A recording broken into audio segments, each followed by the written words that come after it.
about 5 categories of altars. Revelation chapter 5 verse 9. You see, there's what you call ancestral altars. These are the ones that have been put in families. You see, the thing about ancestral altars, please listen, it's not always that there's a shrine in the village.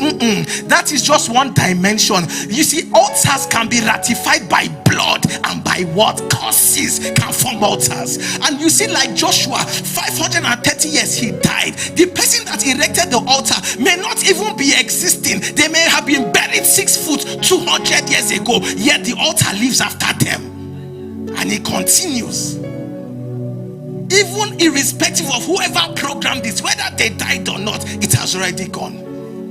It has gone. Let me say something ahead of time, because there are some people that and I'm sure you bear witness. The moment you want to begin to pray, or you say, let me start praying deliverance prayers, all of a sudden every manner of warfare comes upon you, every manner of attack. They did not attack you in the dream when you are not praying and you are lukewarm. You now say, God, I plead the blood, deliver me, and then all of a sudden temptations, attacks, distractions, everything will fight you. You know what that means? You see, the realm of the spirit is trying to let you know that what you are doing is causing an effect, but they want to discourage you, and so they will come and try to manipulate your mind, try to make you see problems and issues so that you will stop. But let me encourage you. You see, when it comes to the battle of altars, if it's demons, you can cast out demons in a second, but altars is a spiritual engagement. It will not take an instant, it will take continuous priesthood. You see, there are some altars that are in our families that it took them 10 years to solidify. Do you think that it would just be one moment of a prayer that will just cast it out? No. Respect the realm of the spirit, please.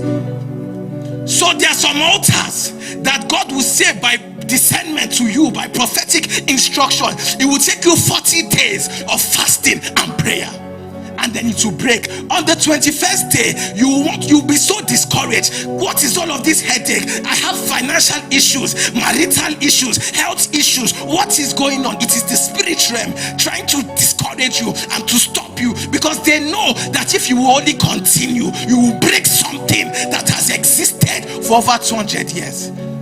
So please, when you begin to see attacks, don't be discouraged. Just because you had a bad dream, and maybe you saw a spirit come, and you know that thing they call sleep paralysis, you saw that, or in your dream they attacked you. Please get up, you're alive. Continue,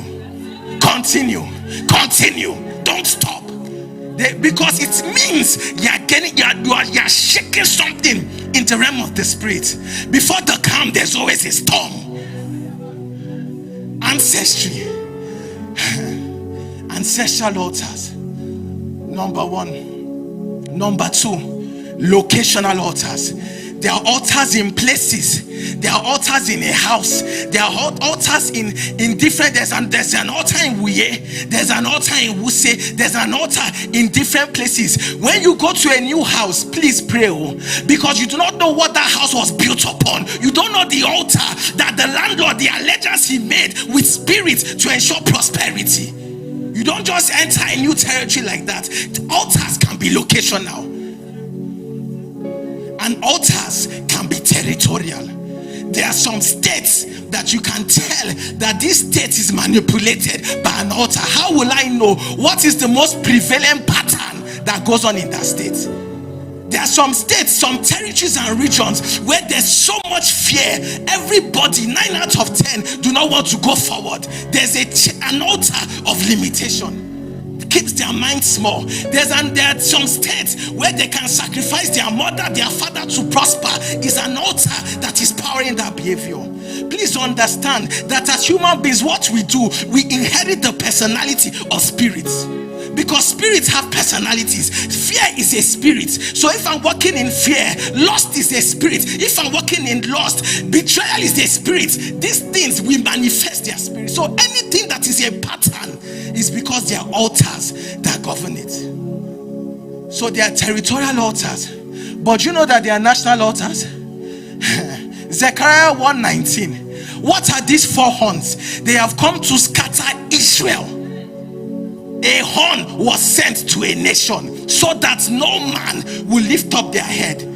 There are altars that have rested upon even a nation. But for today, let's deal with the ones that are pertaining to us. We'll pray, we'll continue to pray for our dear nation, but we'll deal with the ones that relate to us.